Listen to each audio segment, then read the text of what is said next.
Well, good morning, everyone. Today I'm going to be talking about using synchronization validation. I'm John Zulauf, and probably the last 4 years I've been focusing on synchronization validation inside LunarG. Interesting topic and a challenging one. Oh, it really scrolls quickly. Let's go to the next slide. There we are. So why are we talking about synchronization validation? Well, Vulkan is massively parallel in terms of its parallel on the CPU, and it's massively parallel on the implementations. And there's a robust set of capabilities and very few guarantees that these parallel things don't happen in whatever order they want to happen. And there's both performance and correctness issues.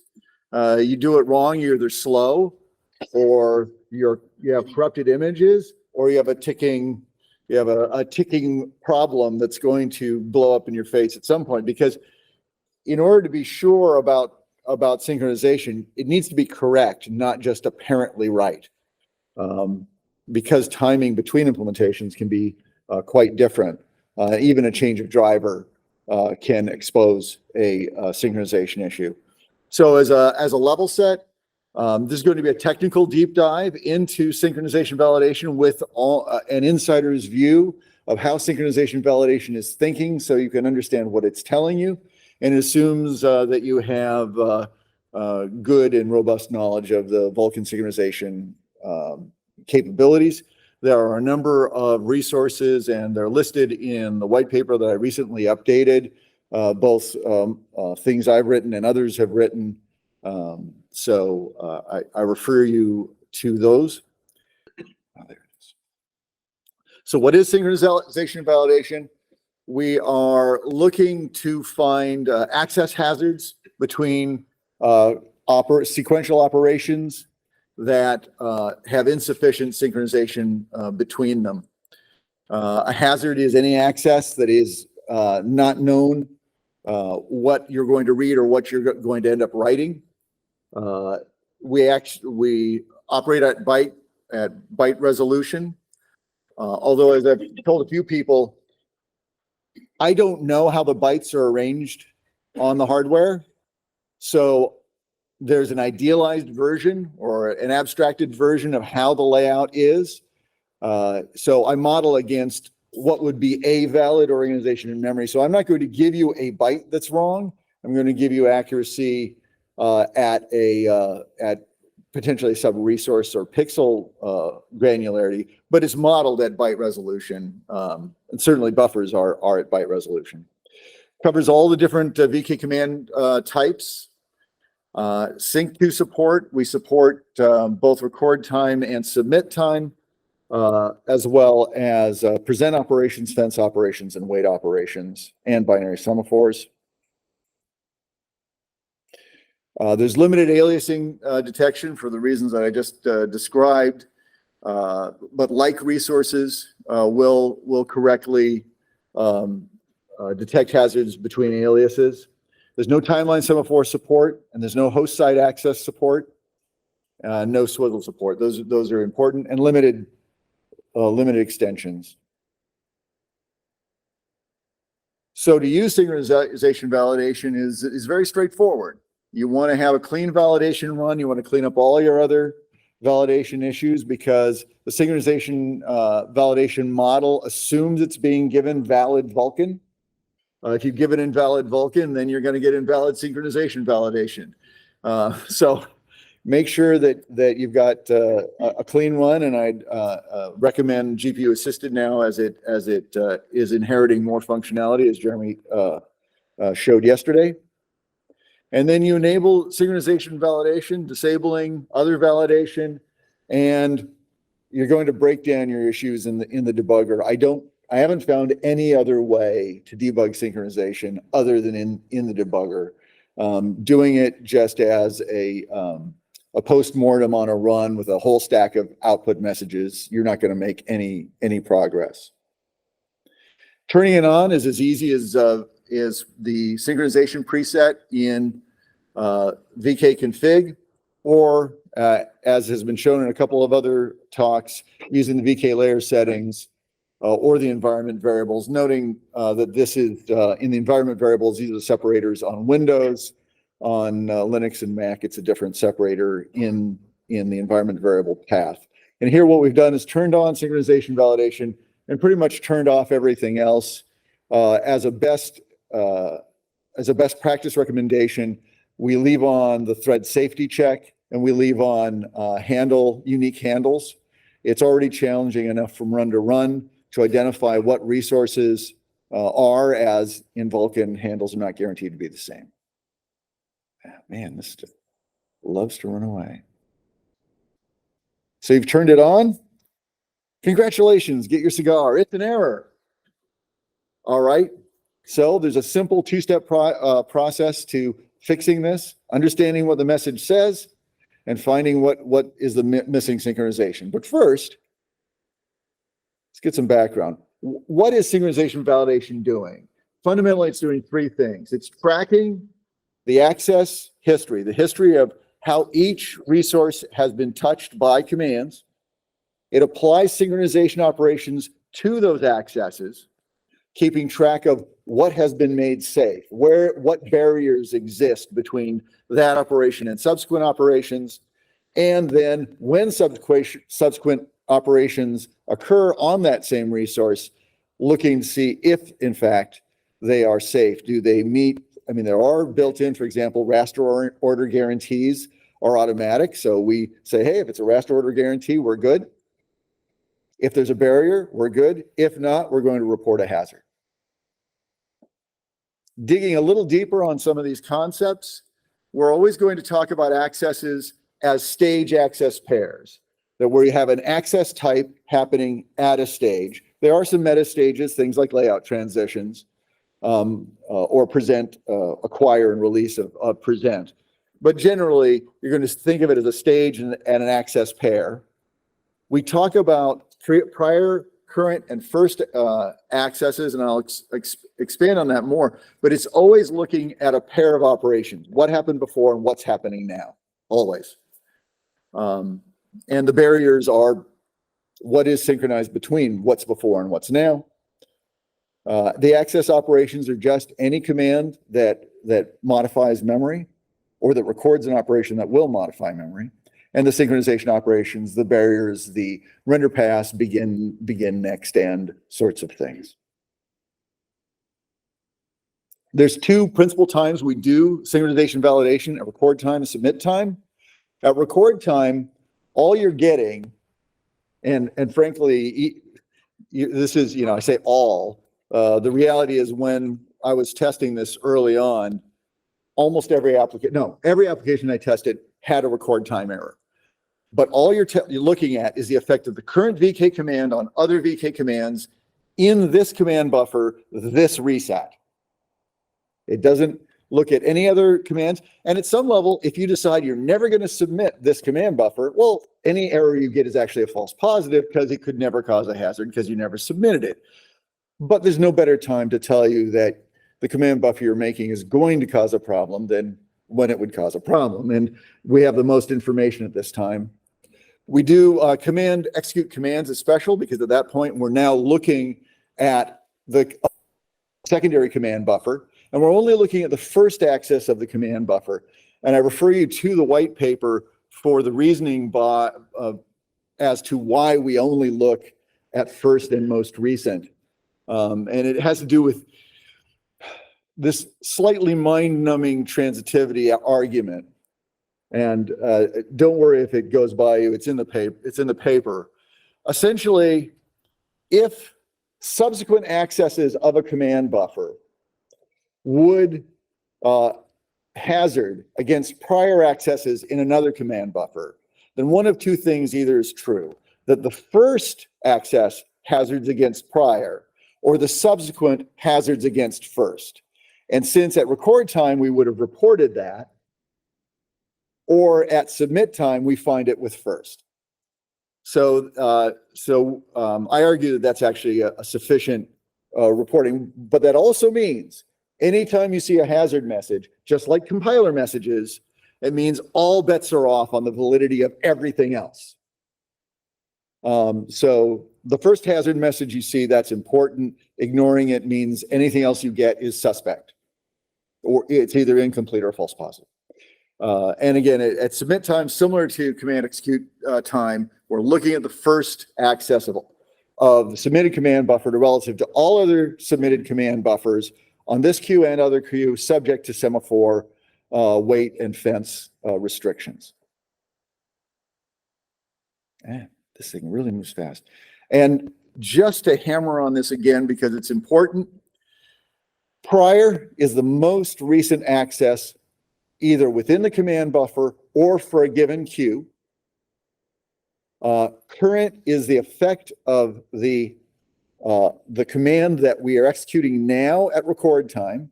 These are tagged as usage in the error message. Similar to current is first. It's the earliest in command queue submission order of a recorded command either being executed or being submitted. And these are tagged in the hazard messages as executed usage or submitted usage. But first is kind of a meta current. It's what is the proximal cause of this? The difference is that with current, the problem is on the stack. You got it. With first, it was recorded a long time ago. So locating where in the code that caused the hazard, mean that the hazard cause is remote to the hazard discovery. This should be a familiar list to most folks. These are the types of hazards we report. Read after write means that read, it's not clear whether that read is going to get the status of the memory before or after the previous write. With write after read, it's not clear that I'm going to read the prior content of the memory or the subsequent content of the memory. With write after write, we don't know what the final state of the memory will be. And these two are kind of my own terms because they are operationally different within Vulkan. Because we have some, if you have, for example, unsynchronized queue submits, there's really no information of what's before and what's after. Or if you have parallel render passes with no dependencies between them in the graph, then you really don't know the order of the render pass. And so these are when reads or writes are conflicting. Notice there is no read after read error because subsequent reads are not problematic. All right, step one. Now we've gotten to step one. That's exciting. We're 2/3 of the way or a third of the way into the presentation, and we're at step one. Lots of information in the hazard message, and they're densely packed. And while these are nicely color-coded, I'm sorry, the ones on your screen will not be. But I'm doing this to highlight that there are just a couple of details available, one or two, that you might want to pay attention to. The first one is at the top. Notice there's not a VUID. There's a meta VUID saying, don't do anything that's undefined. And when you have a hazard, the behavior is undefined. But instead of a VUID, you'll see a sync hazard message. The command at record time, the command that's currently executing is what you see. The usage is what is the current command doing to the resource involved in the hazard. And the prior usage is what did the previous command do. The command available here in this access info is what was the previous command that did the prior usage. The read barriers are what barriers, because of the read operation, what barriers for reads exist between that last operation and this operation, in this case, none. And the sequence and reset numbers are to help you find where in the command buffer. Sequence number is a one-based index of commands within the current command buffer. And the reset number is a one-based index of which time that you wrote this command buffer are you involved in. If you're reusing command buffers, this may help you localize where in the code. And at record time, it's obvious where you are in the code at the time this command operated, but you don't know when the other command happened. So that may be of use.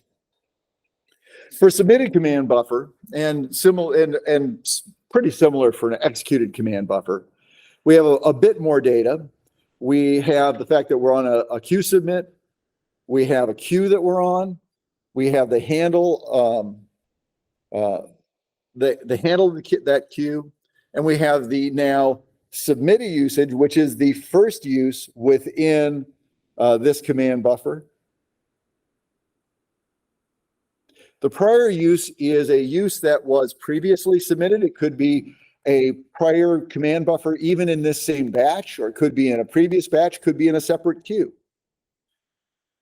The command is what command, again, did the prior access. And the submit and batch number are again, saying on what submit for the queue, what batch for the queue did this happen on. Again, to help you locate where the prior access happened. There are, for each command type, some type-specific details. Image layout transitions have old and new layout. Copies have source and destination. And you can see this here. And they'll show up in the command. So that'll give you, again, more information about how to localize the commands involved. Here's your first call to action. Those hazard messages are dense. They're a little hard to parse. I've kind of made them JSON-esque. I've tried to make them so if you wanted to really look at them in a machine parsable way, you'd have a good chance of pulling some data out. That was a choice I made. I have gotten very little feedback from the user community that it was a terrible choice or a great choice. So, call to action. How are we doing? What can we do to improve these hazard messages? What details need to go in? What details are useless? How can they be formatted for you to get better use out of them? Be specific, give use cases, open a GitHub issues. The link is in the landing page for the presentation. All right, step 2. Find the missing synchronization. If we have a hazard, that means that we have a missing synchronization. And these are the approaches we'll talk about. First, there are a set of really commonly found issues. The big one, and I found this in essentially every application I looked at. I am a contributor to the VK Quake project because of this first one. Because for execution buffers, source masks are logically extended to earlier and destination masks are logically extended to later stages. People think this applies to memory access barriers. It doesn't. If you say, hey, I'm going to just go vertex shader stage, shader read, therefore I'll get all shader reads. No, you won't. You'll get vertex shader stage reads, and that's it. If you want to know about an access, you have to have its stage and its access in the mask, or there is no barrier for that access at that stage. This one shows up all over the place, and it's because of this thinking that the logical extension applies, and it does not. Before synchronization 2, there were not VUIDs to flag this for you. Synchronization 2 now does, but only certain matches of stage access pairs are valid. If I say vertex input stage and I say shader read, nothing happens. It's invalid. Under synchronization 2, there is a VUID that will kick back to you going, what? Which is a good error message to pay attention to, and also why I recommend make sure you're clean on the rest of validation before you look at sync validation. The implicit barriers for subpasses are effectively useless. Don't depend on them. Enough said. It's easy to also miss memory barriers for image layout transitions, especially toward loads and stores. That one has caught a bunch of people. And they're a bit indirect because they're in the definition of the render pass. So these make sure you just go through this mental checklist and it may be that you'll find it directly. Now, the access info block that included current and prior and barriers and all the rest of this gives us a bunch of information, a bunch of breadcrumbs to chase down where the issue can be. Missing or incomplete barriers, if you have zero read and write barriers and non-zero read and write barriers, there's a slightly different way you'd approach this, and I have a slide to do some detail on this. If you're hazarding versus a previous layout transition, then that previous layout transition didn't include your access in its destination scope, in its second scope. Find that previous layout transition, add yourself to that scope. There's the fix. If I'm at a layout transition and I have an error, well, at record time, it's literally one of the parameters of this layout transition that's missing the prior usage, and you just add it. Now, you may want to look at why you didn't think you needed to use it, but that's a meta topic to look at your code at a higher level. And then as you transition, the other kind of hot spot is as a resource transitions its role. When you're going from being a read target to being a write target and vice versa, the application needs to keep track of this role, and if it isn't, then it may not be issuing. Either the role change portion of your code doesn't have needed barriers in it, or you forgot to call it. So that's another place to look at. Man, this thing really just flies forward. Just one page, please. There we go. All right, let's look at specifically when we see zero read and write barriers. It says that you don't have one of two things. Either a barrier of the appropriate type was not issued, or the resource involved wasn't included in the barrier. So either there's just nothing to look for because it doesn't exist. So you're going to have to go look to see where potentially it's missing, and I have an approach to address that further down. Or there is a resource, there is a barrier there, and for some reason the resource handle hasn't been specified, or it's not in scope for that barrier. So it's been excluded from the scope. So looking for what barriers are in your code leading to that point to see what might be missing. If you have a non-zero barrier, that means that you do have a barrier that's applied to the resource involved, but the destination scope, the second scope, hasn't been set correctly to handle your current usage. This one's, again, this one is an easier one to find. You can say, okay, I have a handle that I'm modifying, and I'm in scope for that barrier. All I have to do is make sure that I'm aware of all the possible usage. And this is one of the places where the assumptions about logical stage expansion often would show up. You'd go look at the barrier and you go, oh, it didn't include all the shader stages or the shader stage it was actually going to be used at. And so both zero and non-zero barriers tell you two different things. The zero says maybe your resource wasn't in the first scope. The non-zero barrier says now your resource isn't in the second scope. Please just go one page. There we go. One of my very favorite multi-threading debug techniques, probably of all time, is simply the method of bisection. You just stick in a serialization piece, and this is true CPU, GPU, whatever.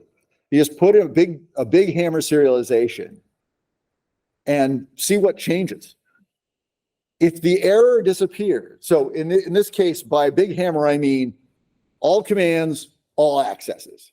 So anything going on, everything before is going to be done before anything after happens. That's what you want.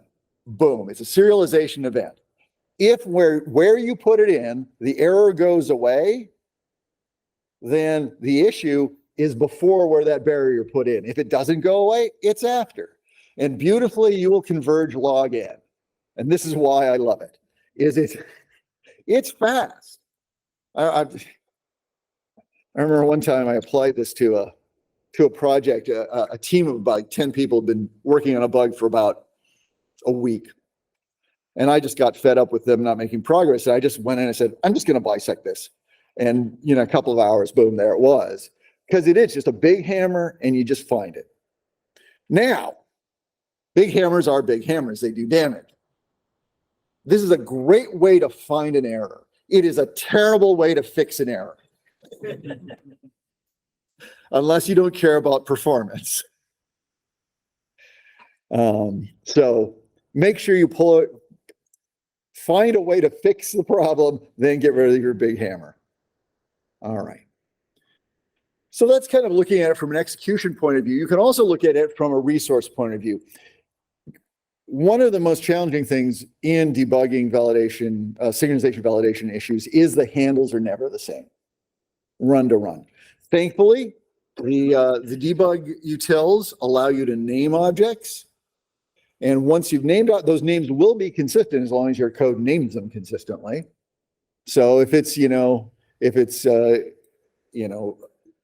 the ARM state uniform buffer, then the next time you see it, it's still the ARM state uniform buffer. Once you've got those names show up in the hazard messages. And now you say, oh, it's the ARM state uniform buffer, or whatever it is. It's the frog jump height, whatever buffer this is. Then you go, oh, I'm going to break where I name that buffer, find out what the handle is. And because I know what commands were involved, I can then break at the entry points that are for that command that reference that handle. Now you've got a really good localization mechanism. You've gone from names that are inconsistent to names that are consistent to now names that are specific to the handle, so you can look at what's going on before the error comes out. And that's very important. Modulo, that the handle may be used indirectly. If this buffer went into a descriptor table, the descriptor table is bound, you call a draw. At draw time, you go, oh, was this handle referenced? Well, no, so I guess I can just move on. Well, no, that handle was referenced because it was bound. So it's not nirvana, it's just a really nice day. Making life simpler, and one of my colleagues just added this, it's on main right now, is that we have added region labels so that you can tag where you are in the command buffer, because people have complained that sequence number, reset number is not their favorite. You now can give things names. So you now know, again, consistently and not worrying about handle changes, where these commands happened based on the region. And this will be in the next SDK. It's on main today. Love to get feedback on it. I think you will like this. Come on, there we go. As I reviewed these slides, I said I should have done this one earlier. But at record time, the number of times I found that the error I was trying to find was literally on the callback stack. So I broke in the callback for the hazard message. I look up the stack into the application and I go, oh, 2 lines above this call is a barrier and it's missing the flags that are missing. Found it. So absolutely, using the zero and non-zero rules I talked about for identifying whether it's source or destination, you will find it there. The other thing is you can look for incomplete or existing barriers that have the destination or source masks that you would expect to find, but miss the opposite usage. Again, you looking for that zero and non-zero barrier rules that we talked about of whether to check source or whether to check destination.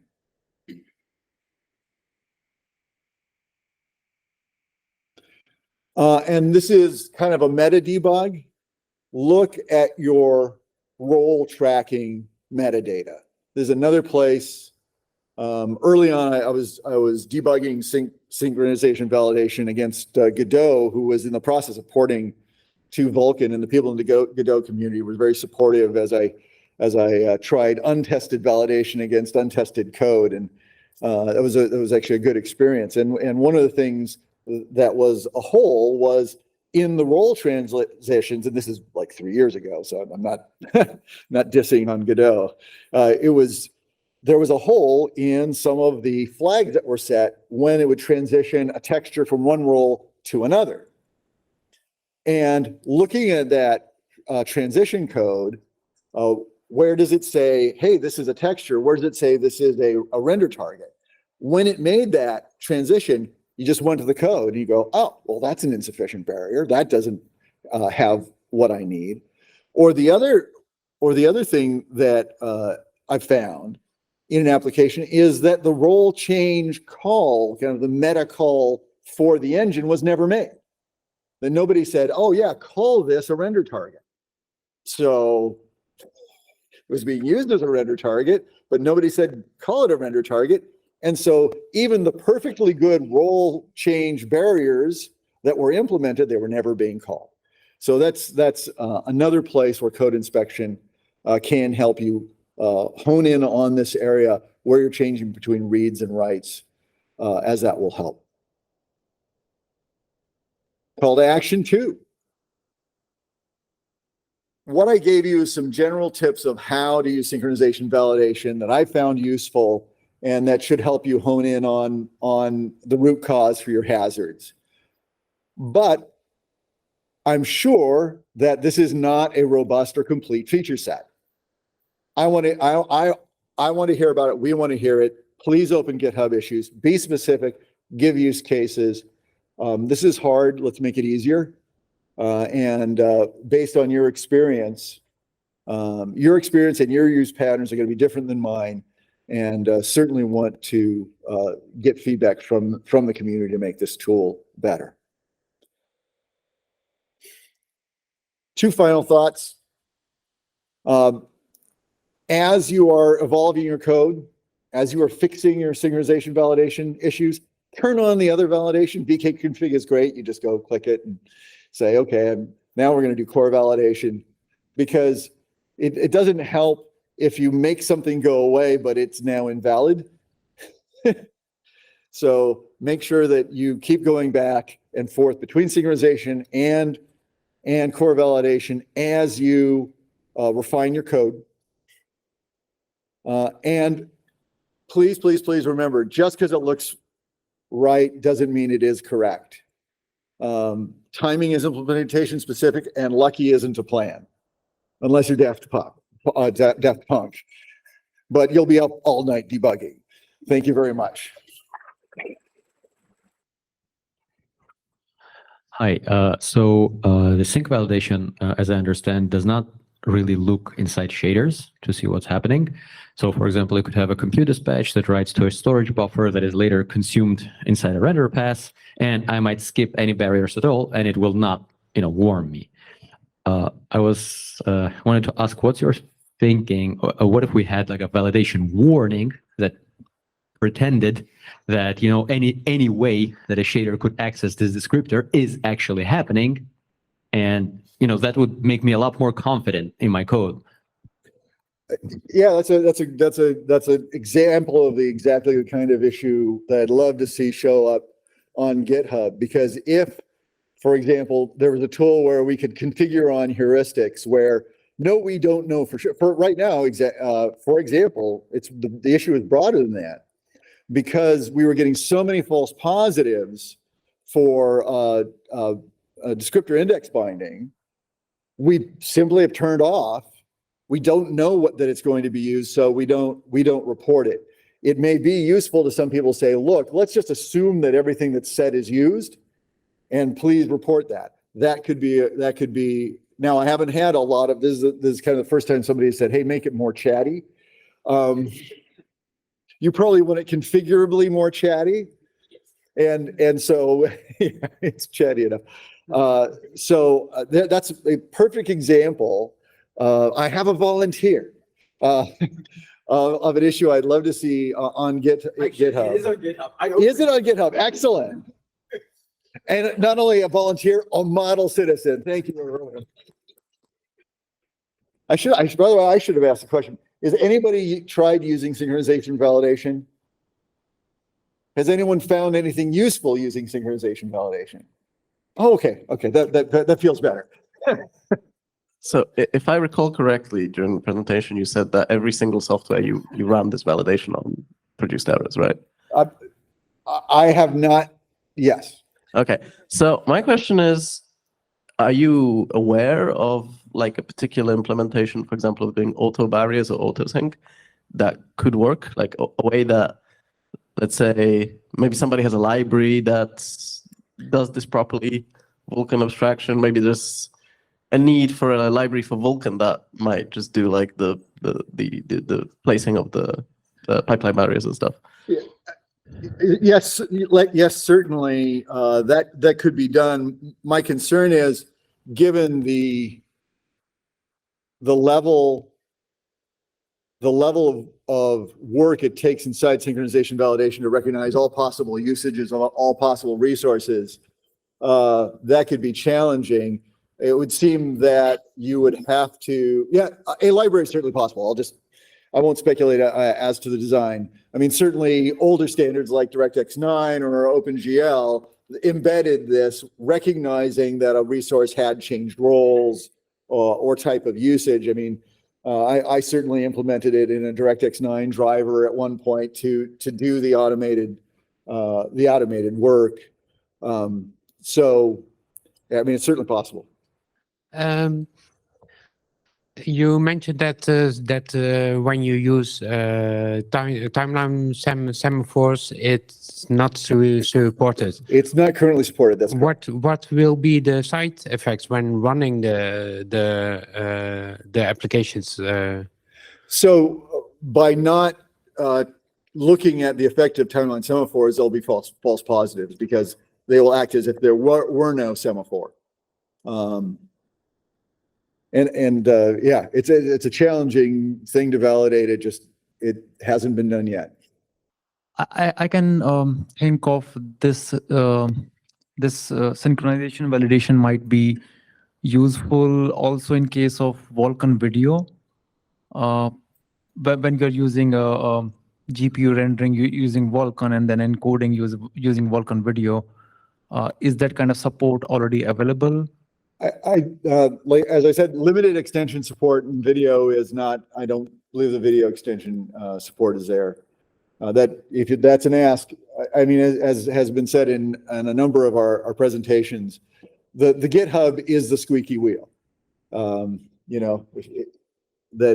That's where things get elevated because we hate having open bugs, and so. Yeah, sure. Just a couple of more follow-up questions on that. How about this synchronization validation useful in case of cross API issues when you are using a Vulkan API with, for example, WAPI encoder, or another similar situation is cross-process synchronization issues when the resources are shared across the processes? Yeah, currently there's no modeling for cross API resource usage. And think about that. Yeah, and anything about cross processes? Everything we're looking at is within one device. So across processes, I don't know if you can share devices across processes. It's an interesting question. So crossing device boundaries does require barriers, so we can check against that. Like we can check that if you put something into external that you bring it back to your device, but checking that you didn't do something in another process when it's not in external, that's just impossible. Another usage that I've looked at that synchronization validation could add would be two-family ownership.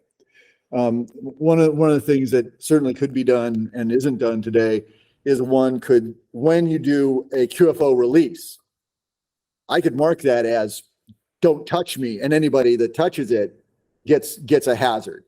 I haven't seen that request come in, so Nobody squeaked about that wheel. QFOs are bad enough, but that would be another example of that same things you could track. But yes, it's impossible to know what some other API is doing in some other process. Are there any other questions? Well, thank you very much.